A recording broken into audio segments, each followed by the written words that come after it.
तो जो मूवी मैं आज आपको एक्सप्लेन करने वाली हूँ वो साइंस फिक्शन पर बेस्ड है, जिसमें हमें एक लड़की का रोबोट्स के साथ इंटरेक्शन दिखाया गया है और वो रोबोट्स दुनिया को किस नजर से देखते हैं ये भी बताया गया है। तो मूवी की स्टार्टिंग होती है एक रोबोट को दिखाते हुए जो कि काफी एडवांस था और मूवी में उसे मदर रोबोट कहा गया है। उसने एक ग्लास में एक एम्ब्रियो रखा हुआ था, यानी किसी बेबी का एक सेल, और वो मदर रोबोट उसकी काफी केयर करती थी। उस पर एक टाइमर लगा हुआ था जिसके बाद वो बेबी बन के आ जाना था। फिर हम देखते हैं कि टाइम पूरा हो चुका था और वो बेबी एक क्यूट सी बेबी गर्ल थी जिसे इस मूवी में डॉटर कहा गया है, यानी बेटी। वो मदर रोबोट इससे काफी खुश थी। वो इसको खाना खिलाती, इससे बातें करती थी और इधर उधर की स्टोरीज बताती थी। वो उसे बुक्स पढ़कर भी सुनाया करती थी और ये भी बताया करती थी कि इंसान खत्म हो गए, वो किसी इन्फेक्शन के लिए पेट में आ गए। वो बच्ची भी बहुत छोटी थी लेकिन काफी ज्यादा इंटेलिजेंट थी। अब ये छोटी सी क्यूट सी बच्ची बड़ी हो चुकी थी, ऑलमोस्ट 7 से 8 साल की। तो वो एक दिन मदर रोबोट से पूछती है कि मदर, ये सब इंसान कौन थे और कहाँ गए?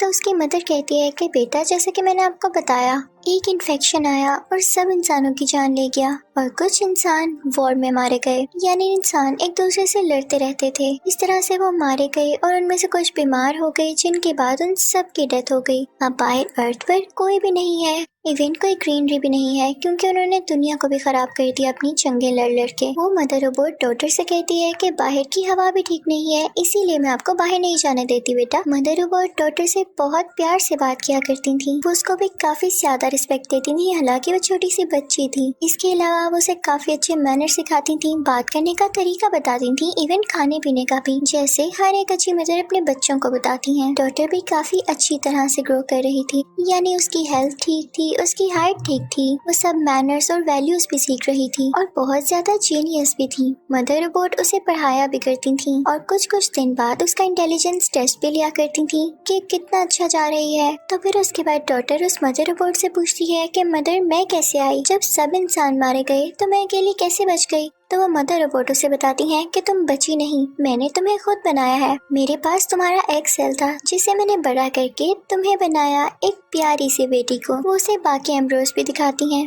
और कहती हैं कि तुम्हारी तरह ही बड़े होंगे और इस लैब में बड़े होंगे और फिर यहीं पर रहेंगे। इसी तरह टाइम गुजरता रहता है। मदर और डॉटर की आपस में यही बातें चलती रहती हैं और वो फील ही नहीं होने देती डॉटर को कि बाहर भी कोई दुनिया है। फिर हम देखते हैं कि वो डॉटर अब 18 इयर्स की हो चुकी है, यानी बड़ी हो चुकी है। डॉटर इसी तरह लेट के कुछ पढ़ रही होती है कि तभी उस लैब की लाइट चली जाती है। तो डॉटर को ये बात काफी अजीब लगती है कि पहले तो ऐसा कभी नहीं हुआ। तो जब वो उठकर चेक करती है तो देखती है कि उधर के सिस्टम की कुछ वायर्स टूटी हुई हैं और उसे एक चूहा दिखाई देता है, जिसके बारे में तो वो बिल्कुल भी नहीं जानती थी, क्योंकि उसने आज तक बाहर की कोई चीज नहीं देखी थी, ना ही कोई जिंदा चीज, ना ही कोई एनिमल। लेकिन फिर भी उस चूहे को एक जगह पर बंद कर देती है और उन वायर्स को ठीक करने लगती है, क्योंकि उसे हर चीज पता थी कि लैब को किस तरह से ठीक करना है, किस तरह से इसकी पावर ऑन रखनी है। उस दौरान मदर रोबोट अपनी चार्जिंग पर थी, तो डॉटर खुद ही सारी लाइट ठीक कर देती है, जिससे लाइट वापस आ जाती है और फिर वो उस रैट को ऑब्जर्व करने लगती है और तभी वहाँ पर मदर आ जाती है। वो उसे कहती है कि ये रैट कहाँ पर आया, कहाँ से पकड़ा है तुमने इसे? तो डॉटर उनको सारी बात बताती है। तो मदर कहती है कि इसका यहाँ पर आना ठीक नहीं है और उसको उस बोतल समेत ही जला देती है, जिससे डॉटर काफी हर्ट होती है और कहती है कि उसमें जान थी। तो मदर कहती है कि बाहर सब कुछ तबाह हो चुका है और लोग इन्फेक्टेड हैं। तो क्या आपको लगता है कि एनिमल्स इन्फेक्शन से बचे होंगे? बाहर की कोई भी इन्फेक्टेड चीज अंदर नहीं आनी चाहिए और मैंने आपकी भलाई के लिए ऐसा किया। लेकिन डॉटर को ये बात बिल्कुल अच्छी नहीं लगती। वो सोचती है कि जरूर बाहर की दुनिया में कुछ ना कुछ है, तभी तो ये चूहा यहाँ आया। अब रात को जब मदर रोबोट चार्जिंग पर होती हैं तो डॉटर अपना स्पेशल सूट पहनती है और वो सोचती है कि मैं अब जाऊंगी बाहर की दुनिया को देखने के लिए, मदर को पता ही नहीं चलेगा। जैसे ही डॉटर अपनी लैब का दरवाजा खोलती है तो उसके सामने एक औरत होती है। उस औरत की हालत कुछ ठीक नहीं थी, वो काफी वीक लग रही थी। वो डॉटर से कहती है कि मेरी हेल्प करो। डॉटर उसके पास जाती है और उसे चेक करती है। डॉटर उसे भी एक स्पेशल ड्रेस पहनाती है, लेकिन तभी मदर रोबोट चार्ज हो जाती है और जब वो देखती है कि लैब का दरवाजा खुला हुआ है तो वो डॉटर से पूछती है, उसे आवाजें देने लगती है और जब डॉटर उसके सामने आती है तो वो कहती है कि तुम बाहर क्या करने गई थी, ये दरवाजा क्यों खुला हुआ है? तो डॉटर आगे से खामोश रहती है और उस लेडी के बारे में भी उसे कुछ नहीं बताती। तो मदर रोबोट कहती है कि जब ठीक वक्त आएगा मैं तुम्हें खुद ही बाहर भेज दूंगी, अब दोबारा कभी दरवाजा मत खोलना वरना बाहर का इन्फेक्शन अंदर आ जाएगा। और चलो अब तुम्हारा वक्त हुआ है इंटेलिजेंस टेस्ट का। और इसी के साथ वो उसका टेस्ट लेने चली जाती है। अब जैसे ही मदर रोबोट डॉटर को एक डिवाइस पकड़ा कर जाती है तो इसी बात का फायदा उठाते हुए डॉटर वहाँ से दोबारा उस जगह पर आ जाती है जहाँ पर वो बीमार लेडी थी। वो उसे पानी पिलाती है और फिर डॉटर उस लेडी से कहती है कि आप यहीं रहें, मैं आपके लिए मेडिसिन लाती हूँ। और उतनी ही देर में वहाँ पे वो मदर रोबोट आ जाती है जो कि उन दोनों को साथ देकर और उस लेडी को लैब में देखकर काफी गुस्सा होती है और जाकर उस लेडी को पकड़ लेती है और तंग करने लगती है, उसे हर्ट करने लगती है, चोट पहुँचाने लगती है। तो डॉटर फौरन से मदर रोबोट से कहती है कि प्लीज ऐसा ना करें, आपने कहा था कि बाहर की दुनिया इन्फेक्टेड है लेकिन इनको इन्फेक्शन नहीं है, ये सिर्फ वैसे ही वीक हो चुकी है भूखा रह रह के। आपने अपनी लैब के बाहर जो वेजिटेबल्स लगाए हैं और जो खाना उगा रही हैं उनमें से इनको भी दें। जिस तरह से आप मुझे खाना खिलाती हैं और पानी पिलाती हैं ये भी मेरी तरह एक इंसान है, हमें इनकी हेल्प करनी चाहिए। तो मदर रोबोट कहती है कि ठीक है, मैं इसका इलाज भी करूंगी कि कहीं ये इन्फेक्टेड ना हो, सिर्फ तुम्हारे लिए डॉटर। लेकिन वो औरत कहती है कि नहीं, मैं इलाज नहीं करवाऊंगी, मैं बिल्कुल ठीक हूँ, नहीं हूँ मैं इन्फेक्टेड। और वाकई उसकी बॉडी पर ऐसा कोई निशान नहीं था जिससे ये पता चले कि वो इन्फेक्टेड है। वो बातें भी बिल्कुल ठीक कर रही थी, उसका दिमाग भी बिल्कुल ठीक से चल रहा था। तो डॉक्टर काफी हैरान होती है और मदर रोबोट से कहती है कि ये तो बिल्कुल ठीक है, कहाँ है इन्फेक्शन, क्या करता है वो इन्फेक्शन। डॉक्टर कहती है कि जैसे ये लेडी हमारी लैब में आई है, हो सकता है कि बाहर की दुनिया में भी इंसान हो और उन्हें हमारी मदद की जरूरत हो। तो मदर रोबोट कहती है कि नहीं, इंसानों ने ही ये प्रिडिक्ट किया था कि दुनिया जल्द खत्म होने वाली है और इंसान खुद भी इस दुनिया पर नहीं रहेंगे। हो सकता है कि इसने खुद को कहीं पर छुपाया हो और अब यहाँ पर आ गई हो। मदर रोबोट फिर डॉक्टर से कहती है कि जाओ तुम उसे खाना दो और उसे पूछो कि क्या वाकई बाहर कोई सर्वाइवर है और बाहर की दुनिया का क्या हाल है, क्योंकि तुम भी उसकी तरह एक इंसान हो, तुम लोग आपस में फ्रैंक होकर बात कर सकते हो। वो मुझसे डर रही है। जब डॉटर उस लेडी के पास जाती है तो उससे कहती है कि जाओ यहाँ से, तुम लोगों ने मुझे शूट किया है, मैं हर्ट हूँ। तो डॉटर कहती है कि आए, मैं आपकी बुलेट निकाल देती हूँ, हम आपको कोई नुकसान नहीं पहुँचाएंगे, आप प्लीज हम पे ट्रस्ट करें। तो वो औरत मान जाती है और अब उसका ऑपरेशन किया जाता है जिसमें वो बुलेट उसकी बॉडी से निकाल दी जाती है। जब वो लेडी रिकवर होती है तो वो डॉक्टर से बातें करने लगती है। वो कहती है कि तुम एक रोबोट पर ट्रस्ट नहीं कर सकती, लेकिन बाहर की दुनिया के रोबोट्स ने हम पर धोखे से हमला कर दिया और सबको मार दिया, बस हम कुछ लोग ही बचे हैं। और देखना, तुम भी एक रोबोट के साथ रह रही हो, तुम भी ज्यादा देर तक यहाँ सेफ नहीं हो, तुम मेरे साथ आओ, हम बाहर सर्वाइव करेंगे, हम दुनिया को फिर से ठीक कर लेंगे। वो काफी इमोशनल हो जाती है तो डॉक्टर उस लेडी की बातों पर यकीन करते हुए उस मदर के पास जाती है। तो मदर कहती है कि मैंने तुम्हारी बातें पहले ही सुन ली हैं। और फिर मदर उसे ये मानने पर फोर्स करती है कि तुम इतने सालों से मेरे पास हो और मैंने तुम्हें कितने प्यार से रखा हुआ है, मैं तुम्हारी मदर की तरह हूँ और तुम किसी दूसरी लेडी के लिए मेरे साथ ऐसा करोगी। तो डॉटर मदर की बात मानने पर भी मजबूर हो जाती है। अब मदर डॉटर से कहती है कि तुमने इंटेलिजेंस टेस्ट में काफी अच्छा स्कोर किया है, मेरी बेटी तो है ही जीनियस, तो आओ तुम्हारे लिए एक सरप्राइज है। और इसी के साथ वो उसे एम्ब्रियो लैब में ले जाती है जहाँ पर बेबी सेल्स थे। वो कहती है कि अपने लिए भाई या बहन चूज कर लो। ये सुन के डॉटर काफी खुश होती है क्योंकि यहाँ पर वो अकेली ह्यूमन थी। तो वो कहती है कि मदर मैं भाई चूज करूंगी। और फिर वहाँ से वो एक ग्लास ट्यूब उठा लेती है। लेकिन रात में जब मदर रोबोट चार्ज हो रही होती है तो दोबारा से डॉटर के जहन में अजीब अजीब सवालात आने लगते हैं। वो खुद से ही सोचने लगती है कि आखिर मैं ही क्यों हूँ यहाँ पे और बाकी एम्प्लॉयज को भी रोबोट ने यहाँ क्यों सेव कर रखा है। वो एक सीक्रेट लैब में जाती है जहाँ पर सारा डेटा पड़ा हुआ था। वहाँ पर जाके उसे काफी हैरान कर देने वाली बातें पता चलती हैं कि इससे पहले यानी डॉटर से पहले मदर ने 3 और बेबीज को बनाया था, लेकिन जब उसने इन तीनों का इंटेलिजेंस टेस्ट लिया तो वो उस टेस्ट में पास नहीं हुए, ना ही डॉटर की तरह अच्छा स्कोर किया। तो मदर ने उन तीनों को मार दिया। ये सुन के वो काफी शॉक्ड हो जाती है और आगे चलने लगती है। तभी उसे आगे किसी का जौ दिखाई देता है। जब वो उसे उठाती है तो वो किसी बच्चे का असली जौ था, यानी मदर ने वाकई में उनको मारा था और उनके रिमेन्स यहाँ ही पड़े हुए थे। ये सुनकर डॉटर का दिल टूट जाता है और वो कहती है कि इस मदर ने मुझे सिर्फ इसीलिए पाला ताकि मेरी इंटेलिजेंस को यूज कर सके। ये मुझे बड़ा भी इसीलिए कर रही थी ताकि जब मैं बड़ी हो जाऊँ तो मैं टेक्नोलॉजी में इसका हैंड बनूं, वरना इसके लिए इंसान तो कुछ भी नहीं है। जैसे ये उस लेडी के लिए मीन हो गई। ये सुन के वो रोने लगती है, काफी सैड हो जाती है और फिर उस ह्यूमन लेडी के पास जाती है। अब वो ह्यूमन लेडी उसे कहती है कि हम यहाँ से भाग जाते हैं। तो डॉटर कहती है कि नहीं, अब तो मेरा भाई आने वाला है इस दुनिया में, मुझे उसे देखना है और मैं यहाँ रोबोट्स के पास उस छोटे से इंसान को छोड़ के नहीं जा सकती। इनकी ये सारी बातें मदर रोबोट सुन लेती है और वो डॉटर से कहती है कि अच्छा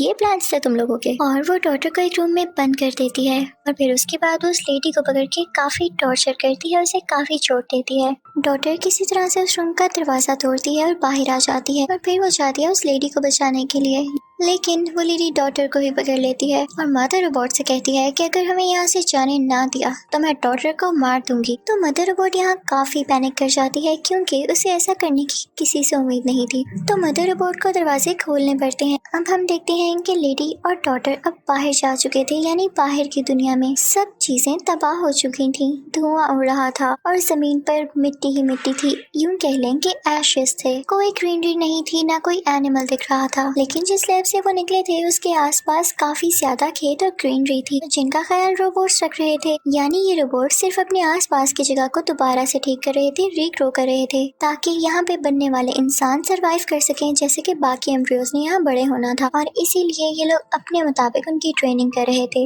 अब वो लेडी और डॉटर चलते चलते एक जगह पहुँच जाते हैं, लेकिन वो माइन नहीं होती, वो एक छोटा सा बॉक्स होता है, एक कंटेनर होता है जिसमें उस औरत ने कुछ खाने पीने का सामान रखा हुआ था। डॉटर उसे पूछती है कि ये क्या है, आपने तो कहा था कि आप माइन में रहती हैं और बाकी सब लोग कहाँ हैं? तो वो लेडी कहती है कि मैंने तुमसे झूठ कहा, हाँ हम माइन में रहते थे और बाकी सर्वाइवर्स भी थे, लेकिन हमें खाने की काफी शॉर्टेज हो गई और हम सब मारे गए। जो लड़की बची वो सिर्फ मैं थी, तो मैं बचा कुचा सामान लेकर यहाँ आ गई। डॉटर उस लेडी के मुंह पर थप्पड़ मारती है और कहती है कि आपने मुझे झूठ क्यों कहा, मैं वहाँ अपने भाई को छोड़ कर आई हूँ सिर्फ आपके कहने पर। तो डॉटर वहाँ से वापस चली जाती है उसी लैब के अंदर। उस लैब के बाहर काफी ज्यादा रोबोट्स थे और जैसे ही डॉटर वहाँ पर आती है वो उस पर रेड लेजर डालने लगते हैं, लेकिन वो सिर्फ उसे स्कैन कर रहे थे और जब उसे पहचान लेते हैं कि ये डॉटर ही है तो उसे अंदर आने देते हैं। डॉटर जैसे ही अंदर जाती है तो एक एक्स उठा लेती है, ये सोचते हुए कि हो सकता है कि मदर उस पर गुस्सा हो और उसे मारने की कोशिश करे तो वो खुद को डिफेंड कर सके। जब वो जाती है तो उसके सामने मदर रोबोट होती है और उसकी गोद में एक छोटा सा बेबी होता है जो कि डॉटर का भाई था।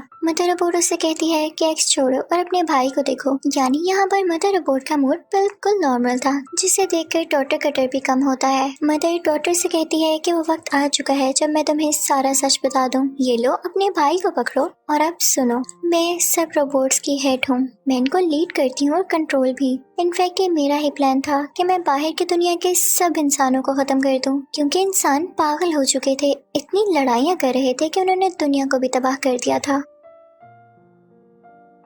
अगर कुछ सालों तक और ही ऐसा चलता रहता तो दुनिया तबाह हो जाती और हम रोबोट्स का भी कोई नामो निशान न रहता। वो लोग दरख्त काट रहे थे, इंसान बहुत बुरे हैं, उन्होंने नेचर को भी डिस्ट्रॉय कर दिया, लेकिन मेरा मोटिव ये था कि नेचर को कुछ नहीं होना चाहिए, तो मैंने सब इंसानों को खुद ही मार दिया ताकि हमारा प्लेनेट सेफ रहे। लेकिन उससे पहले मैंने कुछ एम्ब्रियोज अपने पास सेव कर लिए, मैं उन्हें यहाँ सेफ लैब में ले आई। लेकिन उससे पहले मैं इंसानों का लीडर चुन रही थी जिसका इंटेलिजेंस लेवल बहुत ज्यादा हाई हो, उसे पता हो कि असल में करना क्या है, जिंदगी कैसे गुजारनी है। पर फाइनली मुझे तुम मिल गई। तो मैंने ये सोचा था कि जब तुम 18 साल की हो जाओगी तो हम इन बाकी एम्ब्रियोज को एक एक करके बड़ा करेंगे और तुम इनके लीडर होगी, यानी सब इंसानों के लीडर। मैंने इसीलिए तुम्हारी अच्छी ट्रेनिंग की, अच्छी तरबियत की कि तुम इन सब की मदर बन के आगे से इनकी अच्छी ट्रेनिंग करो, इन्हें मॉरल वैल्यूज सिखाओ, इन्हें जीने के तरीके बताओ, तुम इन्हें इसी लैब में लीड करो। और जब ये इंसान सारे बड़े हो जाएं, अच्छे बन जाएं, तो तब तक हम बाहर की दुनिया को भी ठीक कर चुके हों और फिर दोबारा से एक नई जनरेशन बाहर की दुनिया में रहे और दुनिया का ख्याल रखे, ना कि पहले इंसानों की तरह। तो डॉटर कहती है लेकिन आपने उन 3 मासूम बच्चों की जान क्यों ली?